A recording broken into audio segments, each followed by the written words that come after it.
Attention, Marine, c'est la dernière fois que tu me laisses en blanc comme ça. Ça va mal aller sinon. Tiens, je crois qu'on est en ligne avec Mister H. Salut Mister, comment tu vas? Eh bien, salut Slim, ça me fait plaisir de t'entendre. C'est cool. Plaisir partagé, tu nous appelles d'où? Eh bien, je suis à La Ciotat, moi. Ah oui. Je suis pas très loin. Ça se dort la pilule, tranquille, ça sirote un petit verre en nous écoutant.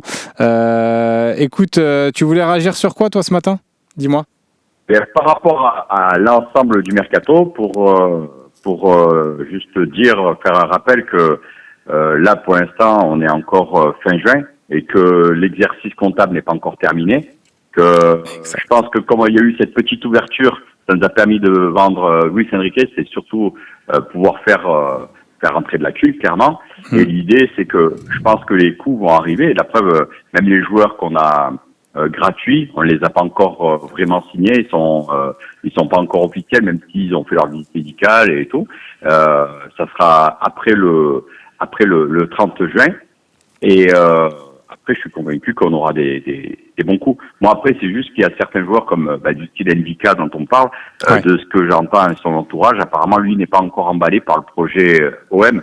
Donc, c'est plus ça qui me plaît pas trop. J'aime pas quand les joueurs, n'ont pas trop envie de venir chez nous.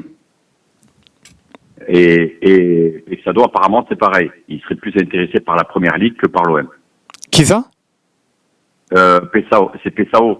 Ah, Peshao, ouais.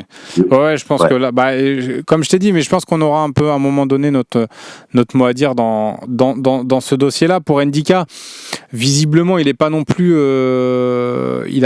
balayé l'intérêt de l'OM de ce qu'a sorti là Foot Mercato ce matin.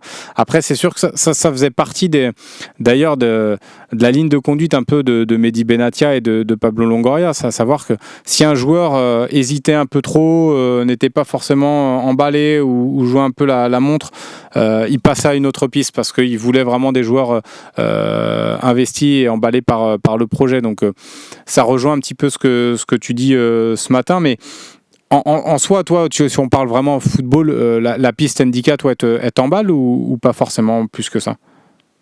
Oui. Après, il y a juste une chose qui m'interroge. C'est pas une question footballistique, c'est plus par rapport à il y a la CAN et qu'au même moment où il y a la CAN, on est sur la fin de notre Ligue des Champions.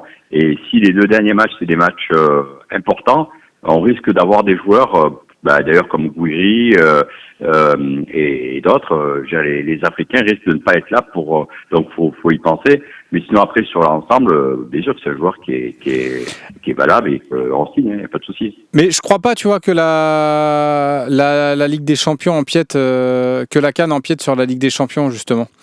Je pense qu'on les perdrait pour quelques matchs de championnat, mais pas pour la Ligue des Champions.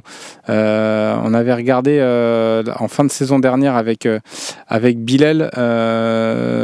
Tiens, je vous promets pour le prochain OM au café, je ferai un focus vraiment là-dessus, plus précis. Mais il me semble qu'on n'a pas on perdra pas de joueurs pour la Ligue des Champions. Le rassemblement est 10 jours avant et tu es juste parce qu'effectivement en termes de match il y a une semaine d'écart, mais les joueurs tu vas les faire venir au moins justement tu vas les faire venir du moins 10 jours 15 jours avant et c'est pour ça. Ah ok, mais en tout cas ça vaudrait le coup et merci de lancer le sujet, qu'on fasse un petit focus quand même sur ça, sur une de nos prochaines émissions. Si c'est pas moi, j'en parlerai avec Romain ou Seb, mais ça peut être vraiment intéressant à faire et analyser un peu plus en profondeur. Mais merci en tout cas de ton intervention, Mister H. Est-ce que tu voulais rajouter quelque chose? Non, sinon passez tous un bon été et j'espère vous voir si vous êtes sur la Ciotat ou quoi, avec plaisir. Voilà. Avec plaisir. Mais attends, écoute, on va rester un petit peu. Est-ce que tu as du temps à nous accorder là un peu ce matin? Bien sûr. Eh ben, on va rester un petit peu ensemble parce que visiblement on n'a pas d'autres appels. On n'a pas d'autres appels ce matin, donc écoute, ça fait plaisir. On va rester ensemble pendant un petit moment. On va se faire cette partie ensemble. Il y a d'autres pistes aussi parce que là on a beaucoup parlé ce matin de la piste Ndika. Toi, est-ce qu'il y a des postes là que tu as envie de renforcer en priorité, hormis le défenseur central évidemment? Oui, il y a forcément l'ailier gauche parce que pour l'instant, pour moi, on peut pas partir avec Jonathan Rowe en titulaire. Il est pas encore assez. Pour moi, il est pas régulier et il a pas amené, même si c'est un joueur qui a plein d'éclat et plein de potentiel. Et je pense qu'il faudrait le voir encore une saison en numéro 1 bis. Et il faudrait vraiment avoir un joueur pour la Ligue des Champions, un joueur qui assure à ce poste-là, et un avant-centre différent de Gouiri, tu vois. Alors après, on va voir Moumbagna comment il est, parce que je sais pas si tu as vu des photos passées de Moumbagna. Oui. J'ai l'impression qu'il a arrêté les sandwichs, hein, et ça y est, maintenant il est fit. Hein. Ouais, il avait l'air fit. Il s'entraînait avec Boniface, il me semble. L'attaquant nigérian, si je dis pas de bêtises, c'était lui, je crois. Mais je pense qu'on a vu les mêmes clichés passer. Mais c'est vrai qu'il paraissait très très fit. Après, bon, fit, ça veut pas dire qu'il a gagné en technique. Moi, c'était là où j'avais un peu de réserve sur ce joueur-là. Je trouve qu'il a quand même des carences techniques. Mais toi, c'est plus ce type de profil que tu aimerais chercher plutôt qu'un Mathis Ablin, par exemple. Plus un profil de haut jeu. Ouais. Ouais, plus parce que quand tu regardes dans le jeu de Zerbi, il a souvent utilisé ce genre de joueur, tu vois, au style Skamaka, tu vois, un joueur assez puissant qui va déranger, emmerder, pas forcément. Et c'est ça le problème, c'est pas forcément un buteur, mais c'est quelqu'un qui va te faire bouger des lignes, qui va emmerder les défenseurs de manière à ce que justement tes ailiers rentrent et marquent. C'est plus dans le jeu de Zerbi, c'est plus les ailiers qui marquent. D'ailleurs, on l'a vu avec Greenwood. Hein.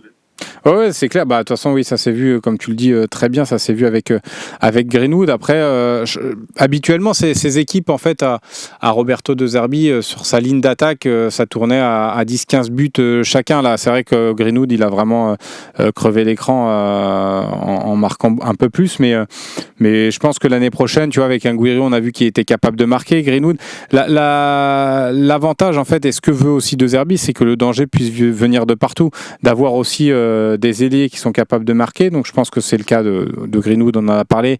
Un Peshao, par exemple, ce type de profil-là, ça peut être ça. Noah Lang, par exemple, il cochait quand même quelques cases en termes d'efficacité. Gouiri, c'est un attaquant qui peut marquer.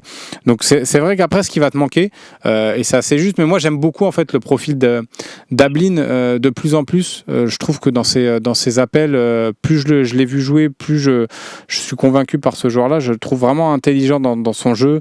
Ses appels, ses courses, elles sont toujours intelligentes. Donc moi, c'est vraiment un attaquant. Je pense qu'il peut vraiment exploser, cet attaquant-là, et je trouve que ce serait bien de miser sur ce joueur-là qui reste en plus assez jeune. Mais je comprends aussi toi ta vision d'avoir un profil un peu plus point d'appui à la Moumbagna, ou tiens, on parle de Giroud à Lille d'ailleurs, mais bon, Giroud c'est un peu plus vieux, mais un peu dans ce style-là, j'imagine. Toi, ce serait plus ce profil-là. Mais Ablin, c'est ton côté nantais, ça. Il est même pas nantais de base, il est rennais, donc quoique il a été formé entre Rennes et Nantes. Ablin, j'ai plus le nom en tête, mais c'était pas très loin. Mais non, sincèrement, franchement, c'est un bon joueur et je pense vraiment qu'il peut exploser. En tout cas, si c'est pas chez nous, on verra peut-être. Ce qui me dérange sur lui, c'est toujours pareil, c'est pas une question de joueur, là, c'est une question de, tu vois, quand t'entends Kita qui te dit à 50 millions, je le lâche. Oui, mais... voilà. Après, c'est toujours pareil, c'est comme tu disais tout à l'heure pour Medina. Medina aux alentours des 20 millions d'euros, c'est bien. À partir de 25, c'est mort. Ouais, c'est ça. Non, mais c'est sûr que Ablin, faut pas que tu ailles sur le tarif qu'a demandé Kita. Il sait très bien que c'est un tarif, c'est irréalisable. Mais c'est vrai que l'une des premières offres de l'OM, c'était de faire 15 millions avec un paiement échelonné. C'est ce que veut pas Valdemar Kita. Après, moi, sur le cas Ablin, pour le coup, des infos que j'ai pu avoir, c'est que lui, le joueur, a vraiment envie de venir à l'OM. Donc, est-ce que ça peut aussi jouer et ça peut faire pencher la balance de notre côté? J'espère en tout cas. Mais comme tu le dis, le mercato sera encore long. Il faut attendre le 1er juillet. Il y a beaucoup de... Mais on a le temps. Comme tu l'as dit, Mister H. Mais écoute, merci beaucoup. Ouais. Merci beaucoup de nous avoir accordé du temps. Pour la blague, juste pour la blague, je vois qu'il y a un copain qui parlait de Brandao. Mais tu vois, si aujourd'hui tu trouves un joueur équivalent à Brandao, moi je prends. Hein. Bon, il était très drôle quand on l'a eu, mais il est efficace.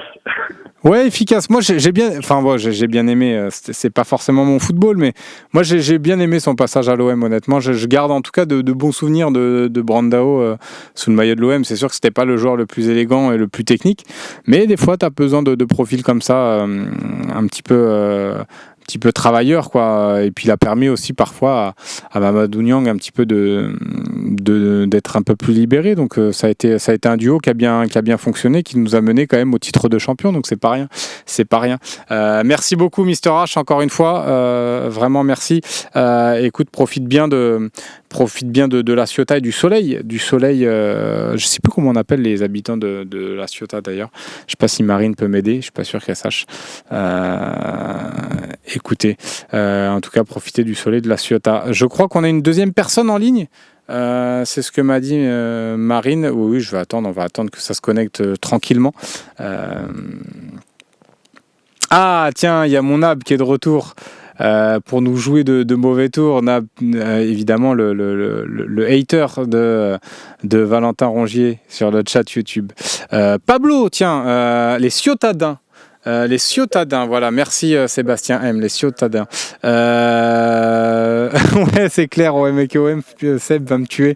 Les Ciotadins, bravo. Merci les gars de votre aide.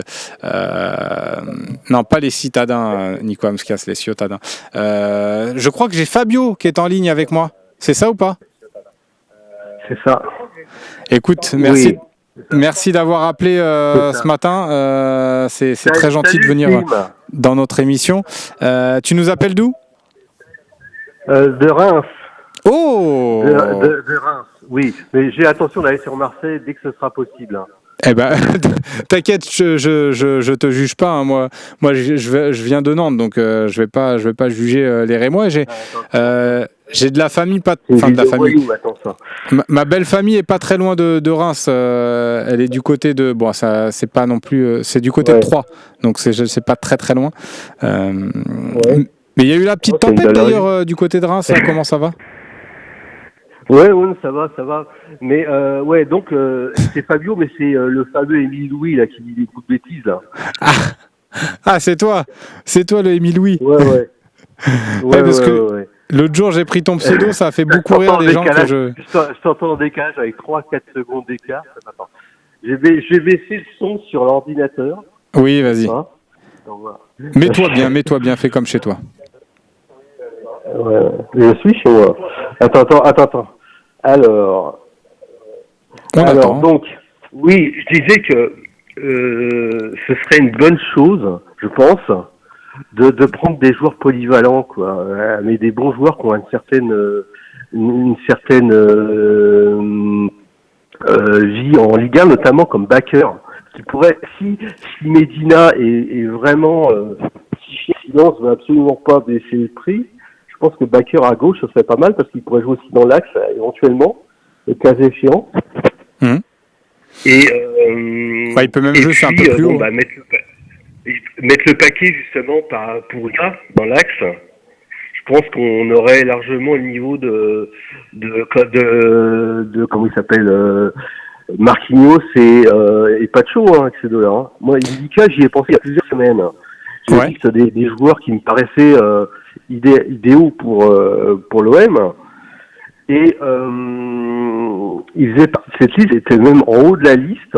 Et je me suis dit, bon, on pourra pas l'avoir parce que Rome n'a pas sans doute pas la volonté de vendre le joueur, quoi. Ce serait un peu suicidaire, quoi, parce que qui prendra la place, surtout que bon. Mais le joueur, en étant à Rome, il dit bon, on est au top de ce qu'on peut faire, quoi. Il y aura toujours les clubs milanais et Naples qui est au top aujourd'hui. La Juve va revenir.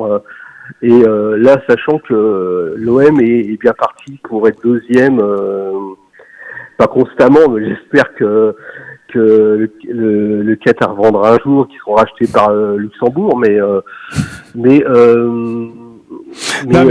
ceci étant, on a toujours notre carte à jouer et si on prend un garçon solide comme Mika, parce que on aura la possibilité financière de le faire, en n'ayant pas misé sur un Medina qui est un très bon joueur, mais qui est même polyvalent, quoi, mais qui finalement aurait bouffé un peu notre budget.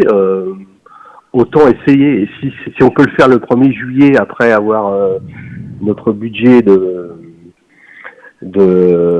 comment dire, de fixer, quoi, ce serait formidable. Mais il faut aussi prendre vite parce que j'imagine que tu as des clubs, Chelsea, ils sont pas à 30 jours près, donc des clubs comme ça. Et bon, j'avais parlé tout à l'heure d'un de mes messages de Claudio Echeverri, qui me paraîtrait le joueur offensif le plus Echeverri, t'as dit OM compatible. Echeverri, le petit jeune argentin qui est à City et qui va pas jouer beaucoup. Là, il a marqué à la Coupe du Monde des clubs. Mais c'est un joueur extraordinaire. Je pense qu'Echeverri à Marseille, ce serait l'idole et il rentrerait dans l'histoire comme un Picci Francescoli, quoi, un Dragan Francescoli, parce que s'il dure 2-3 ans à Marseille avec une énorme plus-value derrière, parce que ces deux joueurs sont restés qu'un an ou deux, hein, Francescoli qu'une seule année, il semble, oui c'est ça, ce serait vraiment le joueur. Et tu vas fort un peu là quand même. Comment ? Tu vas fort un peu là quand même. Echeverri, non mais il joue peu. Je sais pas si ce que City a acheté comme joueur offensif cet été, mais c'est pas fini. Mais j'imagine qu'il voudra jouer. Il voudra avoir quelques. Ah oui, mais toi tu parles en prêt. Tu parles en prêt. Éventuellement en prêt. Éventuellement, si un transfert n'est pas possible. Je pense pas qu'ils accepteraient de prendre des joueurs comme Kondogbia ou Lirola en échange. Hein. Peut-être Harit, on sait jamais, mais donc oui, ce serait un transfert sec avec peut-être je sais pas moi 30% la revente parce que oui, après on peut rêver, mais je pense que City mise quand même sur lui dans l'avenir. Donc je pense à la rigueur si tu te le fais prêter un prêt sec, pourquoi pas. Mais je pense que l'OM a envie d'un joueur sur lequel s'appuyer dans les années à venir, et je pense pas que City veuille lâcher ce joueur-là. Écoute, on se le fait prêter. Ouais. Avec lui et Indika, on gagne la Ligue des Champions. Ouais. Il aura envie de rester. On a les moyens de le prendre. Ok. Et pour le coup, là, on leur file, je sais pas, on leur file Vache, qui est tout jeune, et puis voilà. Vaz. Et ouais, Vache, je sais pas. Non, mais s'il y a un joueur pourquoi pas perd cette année. Non, mais sérieusement, si on est performant sur le plan européen avec des joueurs comme ça, il y aura des rentrées d'argent, quoi, certainement. Et puis, mais avec la Ligue des Champions déjà. City, c'est extraordinaire. City, c'est extraordinaire, mais au niveau public, il y a que Newcastle finalement et Newcastle et qui je pourrais dire, Newcastle et puis United qui ont vraiment des gros publics, mais sinon United même c'est pas terrible. Surtout ça lui rappellerait un peu le championnat argentin. Enfin, il y a plein d'éléments qui pourraient rentrer en compte. Hein. Ouais, plein d'éléments. Tu me parles que du public. Je suis pas sûr que ça soit vraiment ce qui va l'intéresser aujourd'hui. Non, c'est sûr, mais c'est ce qui pourrait le faire rester. Ouais, c'est clair. Bon, en tout cas, merci beaucoup, Émile Louis, on va t'appeler comme ça, du coup, puisque c'est ton pseudo sur Twitch. Merci beaucoup d'être venu avec nous ce matin. Un vrai plaisir d'avoir échangé avec toi et toujours la petite blague qui va bien, donc ça fait du bien aussi. Écoutez, on a passé une bonne petite émission. Pour ceux qui veulent prolonger l'aventure, c'est le temps additionnel. Pour ceux qui sont abonnés, vous avez le petit lien d'épinglé là sur Twitch. N'hésitez pas à cliquer sur le lien. Pour ceux qui sont abonnés Twitch, abonnés MyFosséen, vous avez juste à cliquer sur le lien et ça vous mettra sur la page pour le temps additionnel. Je vous souhaite à tous un très très bon week-end. Profitez du soleil, profitez des vôtres et surtout prenez soin de vous et on se dit à lundi. Ciao, ciao.